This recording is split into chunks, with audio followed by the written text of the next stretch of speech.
இந்த உலகில் நீ வெற்றி பெற வேண்டும் என்றால் தந்திரசாலியாக இருக்க கற்றுக்கொள். நீ சாமர்த்தியசாலியாக இல்லை என்றால் மக்கள் உன்னை பதப்படுத்தப்பட்ட பொருளைப் போல் ஆக்கிவிடுவார்கள். இந்த உலகில் நேர்மையான அப்பாவியான மக்களுக்கு இடமில்லை. நீ அப்பாவியாகவே இருக்க விரும்பினால் வெற்றி உன் கைகளை விட்டு நிரந்தரமாக நழுவிவிடும் என்பதை ஏற்றுக்கொள்.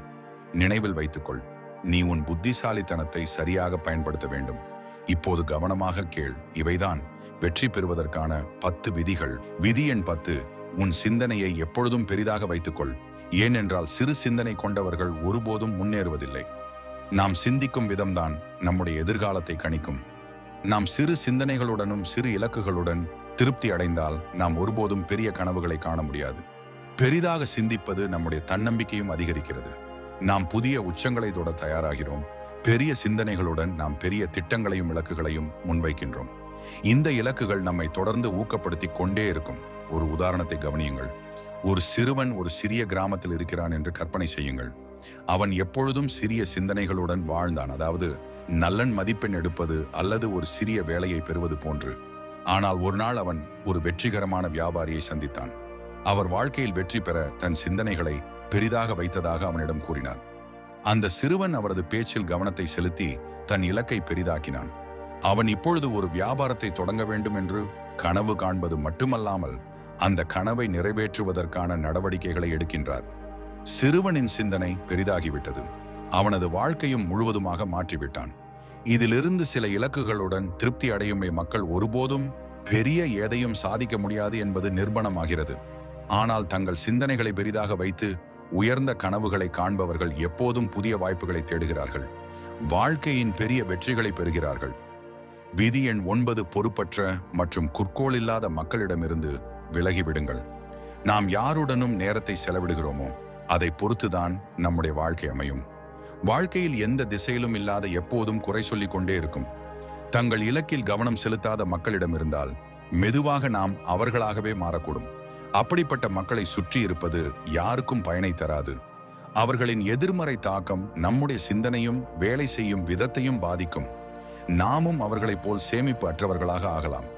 விதி எண் 8: கண்களை பார்த்து பேசு. இல்லையென்றால் மக்கள் உன்னை பலவீனமானவன் என்று நினைப்பார்கள்.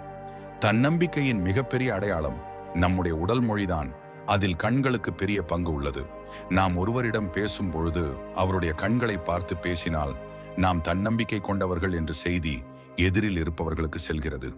கண்களை பார்த்து பேசுவது நாம் பொய் சொல்லவில்லை என்பதற்கான அடையாளம். நாம் நம்முடைய வார்த்தைகளின் உண்மையாகவும் நேர்மையாகவும் இருக்கிறோம். நாம் யாருக்கும் பயப்படவில்லை. இந்த சாதாரணமான விஷயம் நமக்கு மன வலிமையையும் தன்னம்பிக்கையும் உணர செய்கிறது. கண்களை பார்த்து பேசுவது பேச்சுக்கு மட்டும்தான் தாக்கத்தை ஏற்படுத்துவதில்லை. இது நம் உள்ளே இருக்கும் தன்னம்பிக்கையும் வலுப்படுத்துகிறது. நாம் நம்முடைய யோசனைகளுடனும் உணர்ச்சிகளிடம் முற்றிலும் உண்மையாகவும் நேர்மையாகவும் இருக்கிறோம் என்பதை காட்டுகிறது. நீ எதிரில் இருப்பவர்களின் முகத்தை பார்க்கும் பொழுது இது உன்னை அதிகாரம் உள்ளவராகவும் திறமையானவராகவும் உணர வைக்க உதவுகிறது. விதி எண் 7: யோசித்து பேசு. இல்லை என்றால் மக்கள் உன்னை பலவீனமானவன் என்று நினைப்பார்கள். நம்முடைய வார்த்தைகள் நம் ஆளுமை கண்ணாடி போன்றவை. நாம் என்ன பேசுகிறோமோ அது எதிரில் இருப்பவர்களின் மீது ஆழமான தாக்கத்தை ஏற்படுத்துகிறது. நாம் யோசிக்காமல் பேசினால் நம் தன்னம்பிக்கை குறைகிறது. மக்கள் நம்மை பலவீனமானவர்கள் என்று நினைக்க தொடங்குகிறார்கள். நாம் எல்லா நேரத்திலும் பேசிக்கொண்டே இருக்க வேண்டியதில்லை. ஆனால் நாம் பேசும்பொழுது நம்முடைய வார்த்தைகளை அளந்து பேச வேண்டும். ஒரு முறை ஒரு தலைவர் தன் ஆதரவாளர்கள் மத்தியில் ஒரு கூட்டத்தில் இருந்தால் அவர் மிகவும் தன்னம்பிக்கை கொண்டவராக இருந்தார். ஆனால் யோசிக்காமல் சில வார்த்தைகளை பேசிய போது மக்கள் அவரது பேச்சை கேலி செய்ய தொடங்கினர். அவர் பேச்சில் எந்த ஒரு தீவிரமும் இல்லை. அவர் பிம்பம் பலவீனமாகிவிட்டது. ஆனால் அவர் ஒவ்வொரு வார்த்தையையும் கவனமாக தேர்ந்தெடுத்து பேசியிருந்தால் அவரது தாக்கம் இன்னும் வலுவாக இருந்திருக்கும். அதேபோல் நாம் யோசிக்காமல் பேசினால் மக்கள் நம் வார்த்தைகளை சாதாரணமாக எடுத்துக்கொள்வார்கள். பெரிய தலைவர்களும் வெற்றிகரமான மனிதர்களும் எந்த நேரத்தில் எந்த வார்த்தைகளை பயன்படுத்த வேண்டும் என்று அறிவார்கள். அவர்கள் எப்பொழுதும் தங்கள் வார்த்தைகளை மதிப்புள்ளதாக ஆக்குகிறார்கள். அதனால் எதிரில் நிற்பவர்கள் அவர்களை சிரத்தையாக எடுத்துக்கொள்வார்கள். யோசித்து பேசுவது என்றால் நாம் அமைதியாக இருக்க வேண்டும் என்று அர்த்தமல்ல. மாறாக நம்முடைய வார்த்தைகள் துல்லியமாகவும் தன்னம்பிக்கையுடனும் பேச வேண்டும் என்று அர்த்தம். இதுதான் நம்மை ஒரு செல்வாக்கு மிக்க உள்ள நபராக ஆக்குகிறது. உன் பேச்சின் மீது உனக்கு கட்டுப்பாடு இல்லை என்றால் அது உனக்கு மிகப்பெரிய எதிரியாக மாறலாம். விதி எண் 6: பொறுமையாக இல்லை என்றால் அழிவு நிச்சயம். பொறுமை என்பது எந்த ஒரு வெற்றிக்கும் அஸ்திவாரமாக இருக்கும். ஒரு குணம் நாம் பொறுமையாக இல்லை என்றால் நாம் அவசரத்தின் வழியில் நம்மை சிக்க வைத்துக் கொள்ளலாம். அது நமக்கு நஷ்டத்தை ஏற்படுத்தும்.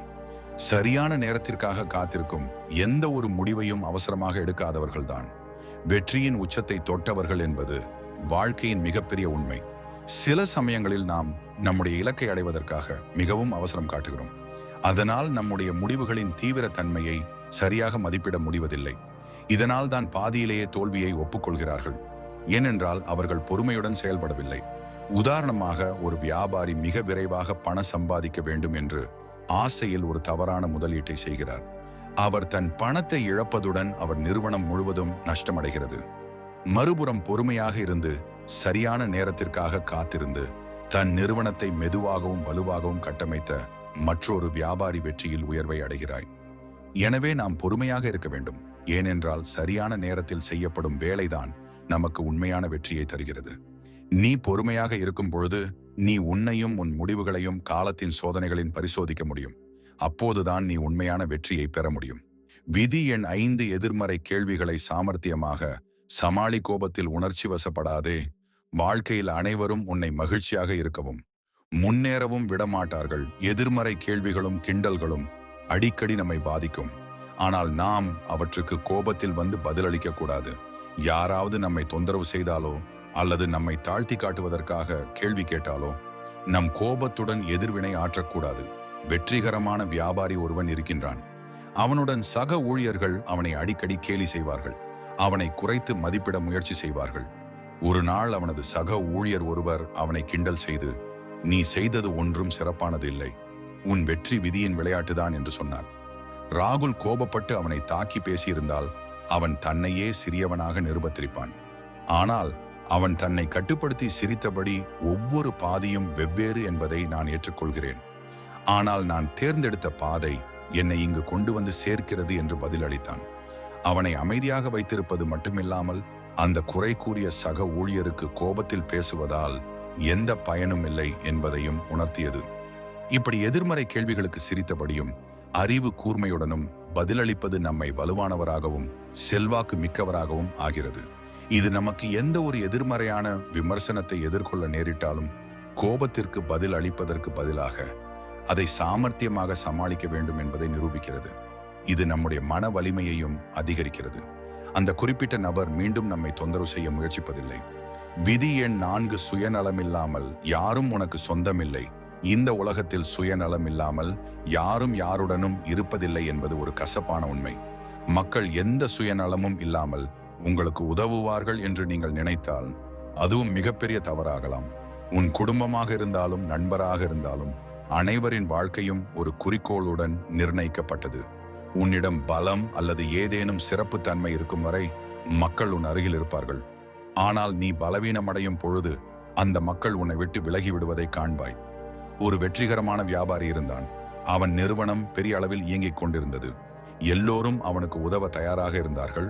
ஆனால் அவன் நிறுவனம் நஷ்டமடைய தொடங்கி அவன் பொருளாதார ரீதியாக பலவீனமான போது மக்கள் ஏதோ ஒன்றை பெறுவதற்கான வாய்ப்பு இருக்கும் வரை தான் அவர்களுடன் இருப்பார்கள் என்பதை அவன் புரிந்து கொண்டான். இது ஒரு கசப்பான உண்மை, ஆனால் இதுதான் வாழ்க்கை நிஜம். எனவே சுயநலமில்லாமல் யாரும் யாருக்கும் உறவினர் இல்லை என்பதை நாம் புரிந்து கொள்ள வேண்டும். தங்களுக்கு ஏதேனும் பயன் கிடைக்கும் வரை தான் மக்கள் நம்முடன் இருப்பார்கள். ஆகையால் நாம் நம்மை நம்பி இருக்க வேண்டும். நம்முடைய பலத்தை அதிகரிக்க வேண்டும். இதன் மூலம் நாம் மற்றவருடன் சார்ந்திருக்காமல் நம்மை வழி நடத்தி கொள்ள முடியும். விதி எண் 3 சரியான சொற்களை சரியான நேரத்தில் பேசு. வார்த்தைகள் நம்முடைய பலம். அவற்றை பயன்படுத்துவது ஒரு கலை. சரியான வார்த்தைகளை தேர்ந்தெடுப்பதும் சரியான நேரத்தில் அவற்றை பயன்படுத்துவதும் நம்முடைய தன்னம்பிக்கை, செல்வாக்கு மற்றும் தாக்கத்தை அதிகரிக்கிறது. நீ யோசிக்காமல் ஏதாவது பேசினால் எதிரில் இருக்கும் நபர் உன்னை எளிதாக எடுத்துக்கொள்ளக்கூடும். உன் வார்த்தைகளுக்கு எந்த பலனும் இருக்காது. அதே சமயம் நீ யோசித்து சரியான நேரத்தில் வார்த்தைகளை தேர்ந்தெடுத்து பேசினால் உன் வார்த்தைகளில் சக்தி இருக்கும் மக்கள் அவற்றை கவனமாக எடுத்துக் கொள்வார்கள். உதாரணமாக, ஒரு இளைஞர் ஒரு முறை தன் முதலாளியுடன் பேசச் சென்றான். அவன் மிகவும் பதற்றத்துடன் இருந்தான். என்ன சொல்வதென்று அவனுக்கு தெரியவில்லை. அவன் அவசரமாக பேசத் தொடங்கினான். அதனால் தான் என்ன பேசுகிறோம் என்று அவன் கவனிக்கவில்லை. அவன் முதலாளி அவனது பேச்சை கேலி செய்து அவனது கருத்தை புறக்கணித்து விட்டார். தான் அமைதியாக இருந்து யோசித்து ஏதேனும் பேசியிருந்தால் தன் வார்த்தைகளுக்கு மதிப்பு கூடியிருக்கும் என்பதை அவன் புரிந்தது கொண்டான். ஒரு வெற்றிகரமான தலைவன் அல்லது செல்வாக்கு மிக்க நபர் எப்பொழுது அமைதியாக இருக்க வேண்டும், எப்பொழுது பேச வேண்டும் என்று எப்போதும் அறிவார். சரியான வார்த்தைகளை தேர்ந்தெடுத்தும் அவற்றை சரியான நேரத்தில் பயன்படுத்துவதுதான் அவர்களது வெற்றிக்கு சாவியாகிறது. நீ உன் வார்த்தைகளை தேர்ந்தெடுத்து மற்றும் கவனத்துடன் பேசினால் உன் வார்த்தைகளில் தாக்கம் இருக்கும் மக்கள் உன்னை சிரத்தையாக எடுத்துக் கொள்வார்கள். விதி எண் 2, உன்னை நீயே மதித்துக்கொள். இல்லை என்றால் உலகம் உன்னை தூக்கி எறிந்துவிடும்.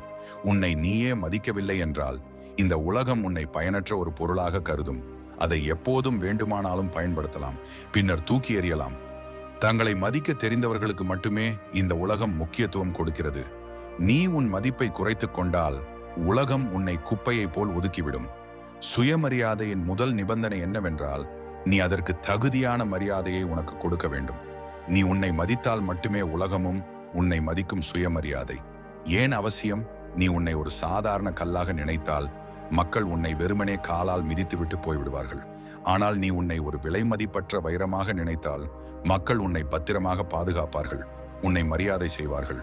உலகின் விதி இதுதான். நீ உனக்கு எவ்வளவு மதிப்பு கொடுக்கிறாயோ அவ்வளவுதான் மக்கள் உனக்கு மதிப்பு கொடுப்பார்கள். நீ உன்னை பலவீனமானவன் என்றும் சாதாரணமானவன் என்றும் நினைத்தால் மக்கள் உன்னை அதே கண்ணோட்டத்துடன் பார்ப்பார்கள்.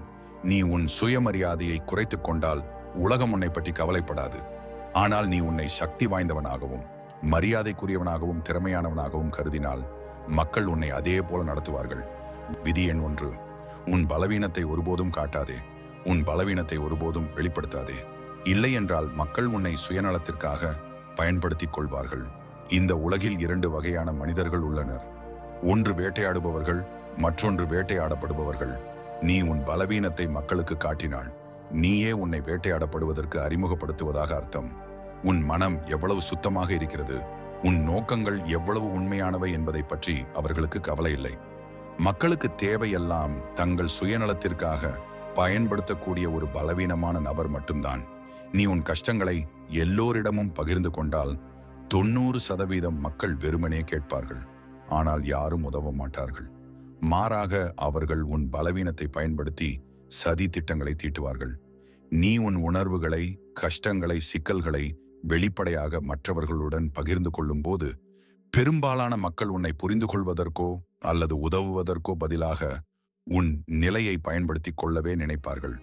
இது ஒரு கடுமையான உண்மை என்றாலும் இதுதான் உலகின் இயற்கையான விதி. பலமுறை இப்படி நடக்கிறது. நீ உன் பெரிய பிரச்சனையை உன் நண்பர்களுடனே, உறவினர்களுடனே அல்லது சக ஊழியர்களுடனே பகிர்ந்து கொள்கிறாய். அவர்கள் உனக்கு உதவுவார்கள் என்று நீ நினைக்கிறாய்.